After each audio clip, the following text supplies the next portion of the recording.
Hello students. Last video में हमने complete किया था बेसिक टर्म्स।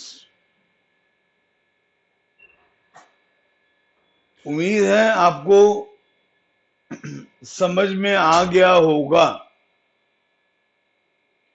अगर किसी को डाउट है तो वो इमीडिएटली मेरे को कॉल करेगा।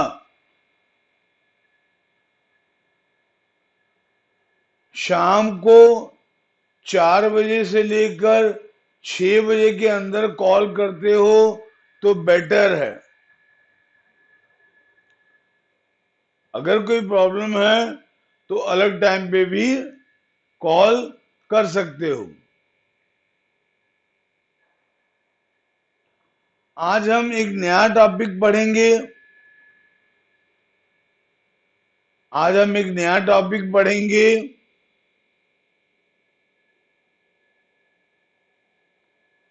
कैश ट्रांजैक्शन क्या होता है और क्रेडिट ट्रांजैक्शन क्या होता है। कैश ट्रांजैक्शन क्या होता है और क्रेडिट ट्रांजैक्शन क्या होता है। पहले मैं आपको कैश ट्रांजैक्शंस के बारे में बताऊंगा।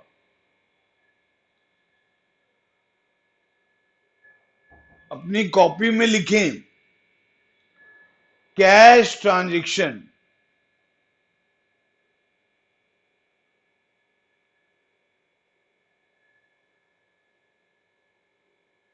मैं पहले समझा दे रहा हूं फिर लिखाऊंगा। ऐसा कोई भी ट्रांजैक्शन जिससे पैसा आएगा बिजनेस के पास या पैसा जाएगा बिजनेस से,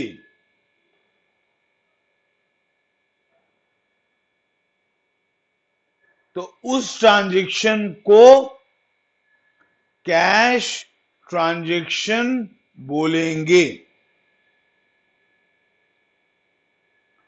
जिस ट्रांजैक्शन से कैश बिजनेस के पास आएगा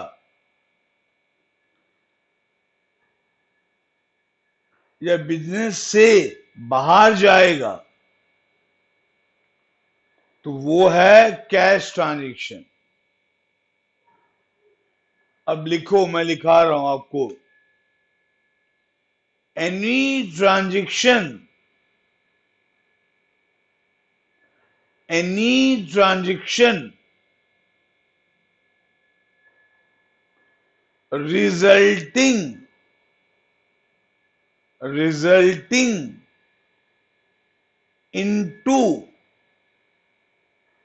resulting into inflow or outflow of cash, inflow or outflow of cash is known as cash transaction.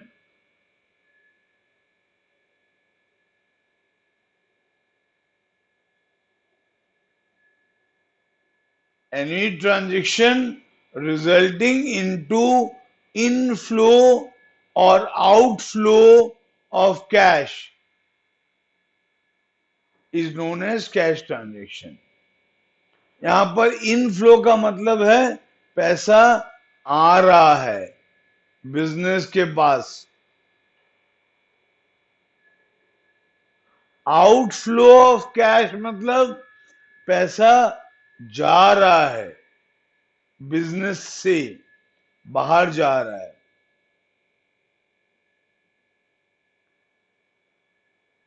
फिर कैश ट्रांजैक्शन के कुछ एग्जाम्पल्स लिखो। पहला, goods sold for cash. Goods sold for cash. Goods का meaning मैं आपको पहले बता चुका हूं। तो गुड्स सोल्ड फॉर कैश मतलब हमने गुड्स बेचा कैश में।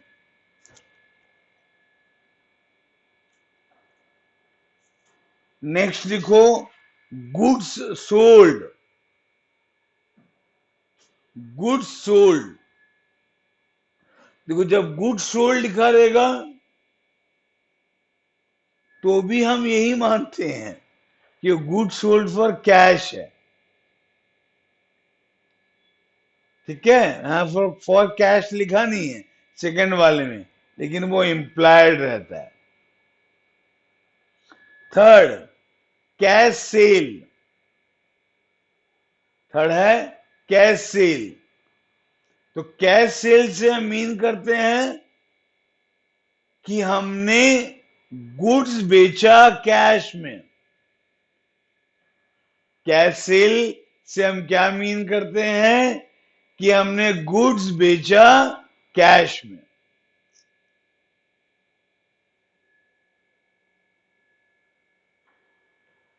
Next, goods purchase for cash. Goods purchase for cash.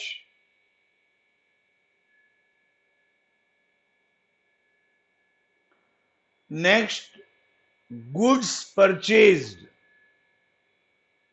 Goods purchased, यहां फॉर कैश लिखा नहीं है तो वो इंप्लाइड है कि वो कैश में है।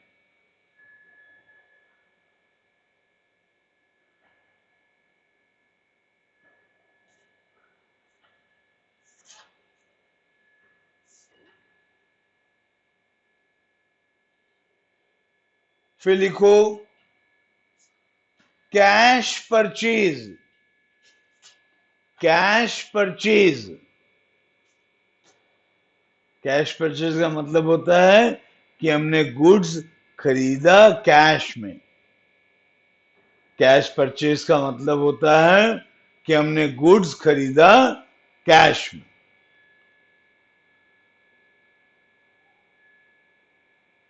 फिर कैश पेड टू क्रेडिटर।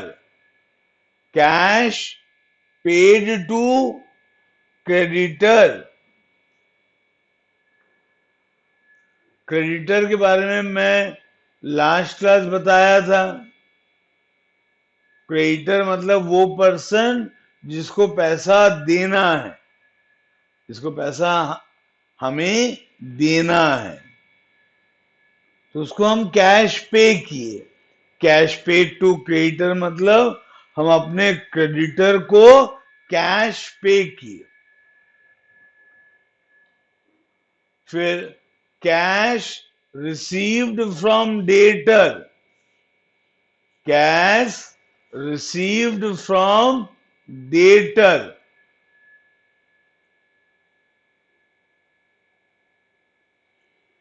उसके बाद रेंट पेड। Rent paid. उसके बाद salary paid. Salary paid.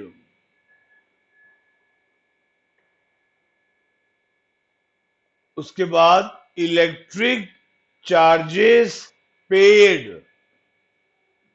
Electric charges paid.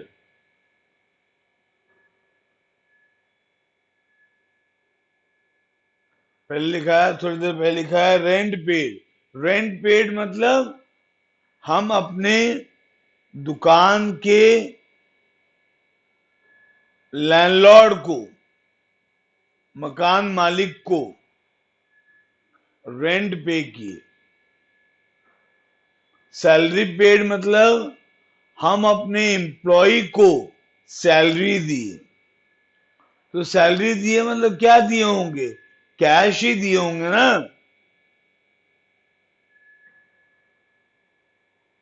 फिर इलेक्ट्रिक चार्जेस पेड,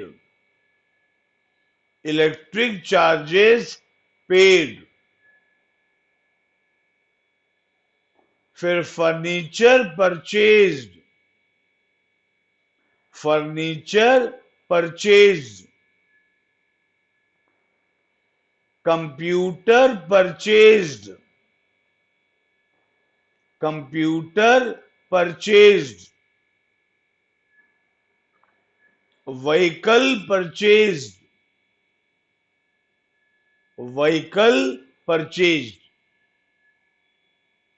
ये कुछ एग्जाम्पल हुए कैश ट्रांजैक्शन के।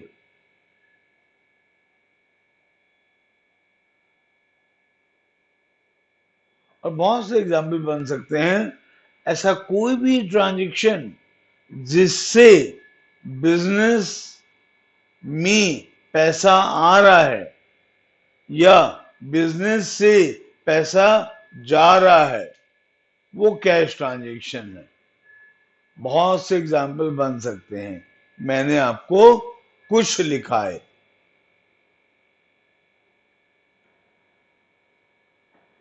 अब next, credit transaction, credit transaction.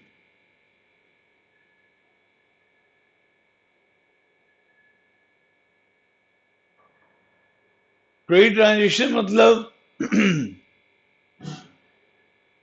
एक ऐसा ट्रांजैक्शन जिससे कैश का फ्लो नहीं हुआ, जिससे कैश का फ्लो नहीं हुआ, ना इनफ्लो हुआ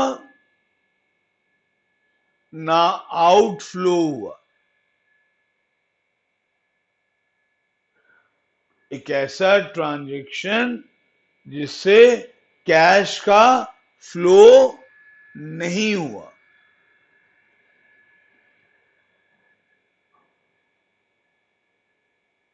लिखो, a transaction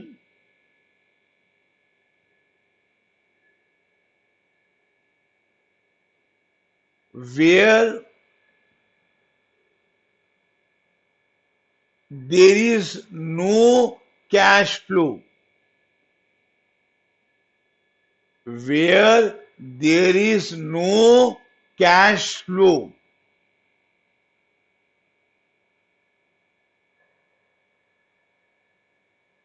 whether inflow, whether inflow or outflow, whether inflow or outflow,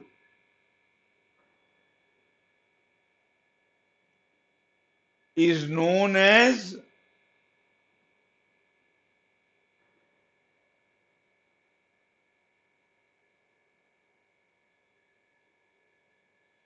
credit transaction, is known as credit transaction. इसके एग्जाम्पल लिखो,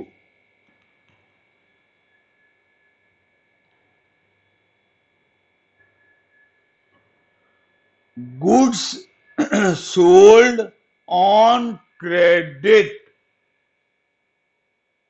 goods sold on credit,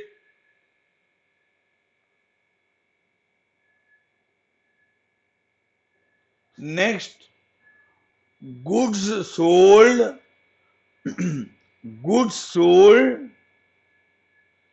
to Mr. X, goods sold to Mr. X।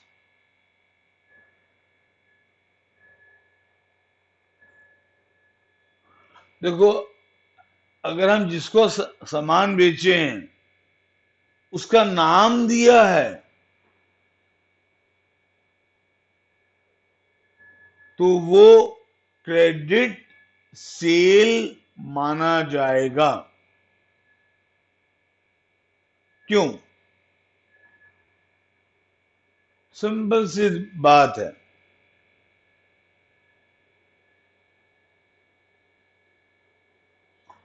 अगर आप किसी दुकान में जाओगे, मान लो pen खरीदने के लिए, मान लो 20 रुपए का पेन है, तुम 20 रुपया दिए, वो तुमको पेन दिया, तो ये कौन सा ट्रांजैक्शन है? कैश ट्रांजैक्शन है। ठीक है, तो अगर तुम 20 रुपया दिए, वो दुकानदार तुमको पेन दिया, तो दुकानदार तुम्हारा नाम पूछता है? नहीं, दुकानदार को तुम्हारे नाम से कोई मतलब नहीं है। अगर तुम उसको कैश उसी समय दे रहे हो, मान लो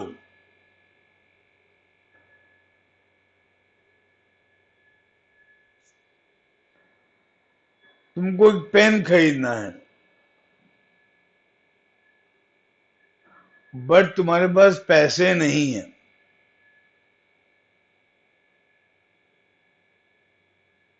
मान लो तुम्हारा एक फ्रेंड है,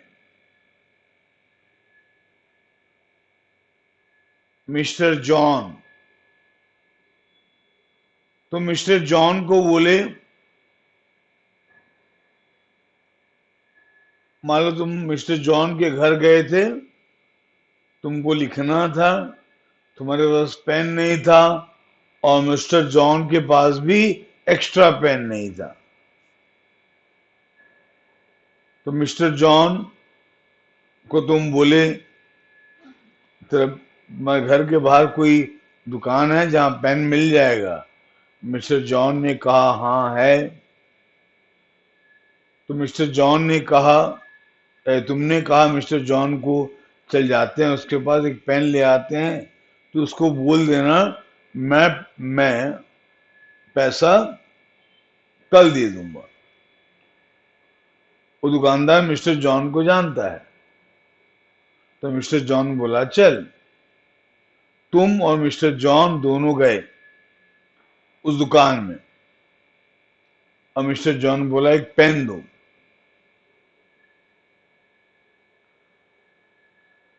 दुकानदार पेन दे दिया। फिर जॉन बोला दुकानदार को, भैया अभी पैसे नहीं है, कल मेरा फ्रेंड आपको दे देगा, मैं जिम्मेवारी लेता हूं। दुकानदार मान गया। तो दुकानदार तुम्हारे फ्रेंड का नाम पूछेगा ना, क्योंकि उससे पैसे लेने हैं। तुम्हारा फ्रेंड का नाम भी लिखेगा, और ब्रैकेट में मिस्टर जॉन भी लिखेगा, क्योंकि मिस्टर जॉन गारंटी दिया है कि नहीं? तो दुकानदार ने तुम्हारा नाम पूछा, क्योंकि ये क्रेडिट ट्रांजैक्शन था। तो जब भी क्वेश्चन में लिखा रहेगा ना, goods sold to Ram, goods purchase from Shyam, goods sold to John, या गुड्स परचेज टू रहीम, ऐसा कुछ भी लिखा रहेगा तो वो क्रेडिट ट्रांजैक्शन है। ठीक है, फिर लिखो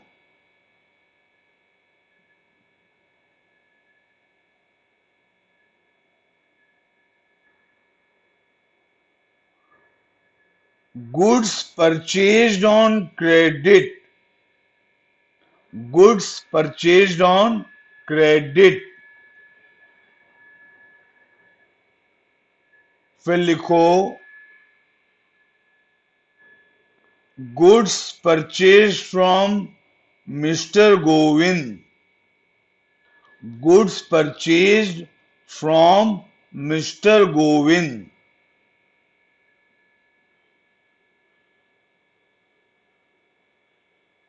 फिर लिखो रेंट ड्यू, रेंट ड्यू और आउटस्टैंडिंग। ड्यू का और एक मतलब होता है outstanding, rent due, due, DUE, due और आउटस्टैंडिंग।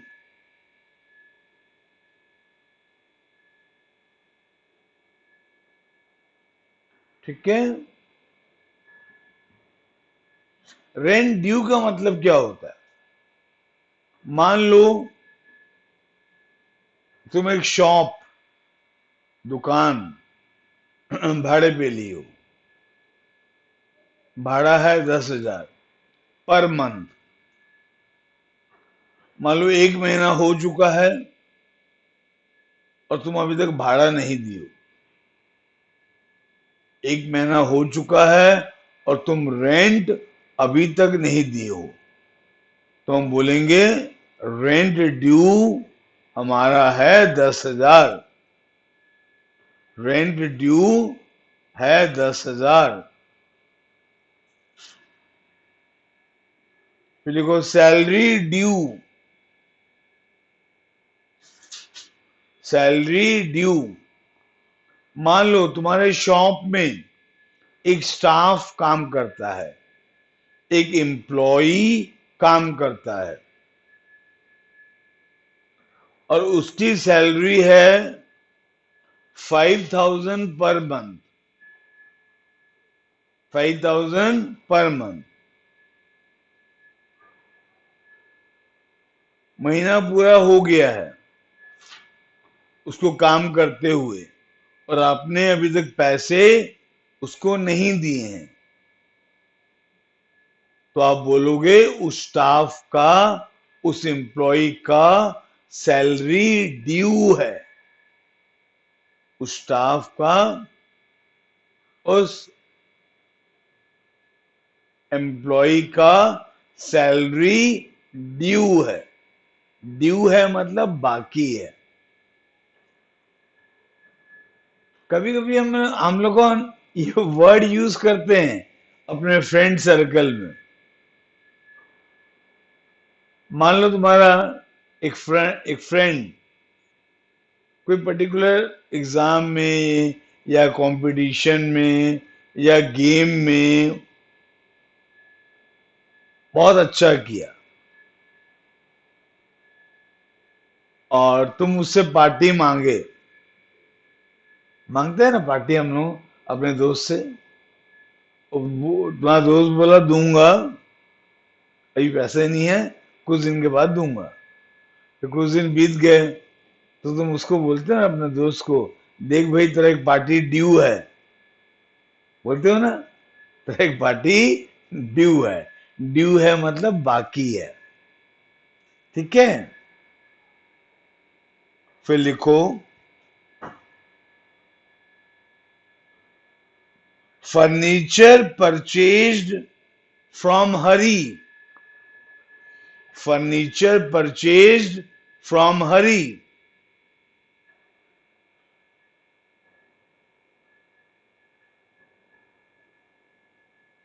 फिर लिखो computer purchased, computer purchased from Nanak,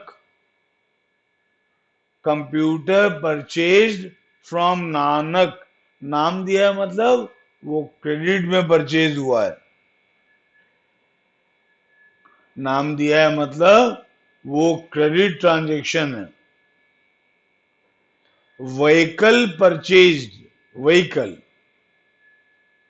vehicle purchased from Shyam, vehicle purchased from Shyam. ठीक है बच्चे लोगन। तो कैश ट्रांजैक्शन और क्रेडिट ट्रांजैक्शन समझ में आया? ओके। नेक्स्ट वीडियो में मैं एक टेस्ट लूंगा, मतलब वीडियो में क्वेश्चन आपको बता दूंगा, आप लिख के रखना और घर में ऑनेस्टली सॉल्व करना। ठीक है, फिर उसके नेक्स्ट वीडियो में उसका आंसर डिस्कस करेंगे। ठीक है बच्चे लोगों, आज के लिए इतना ही। Have a nice day.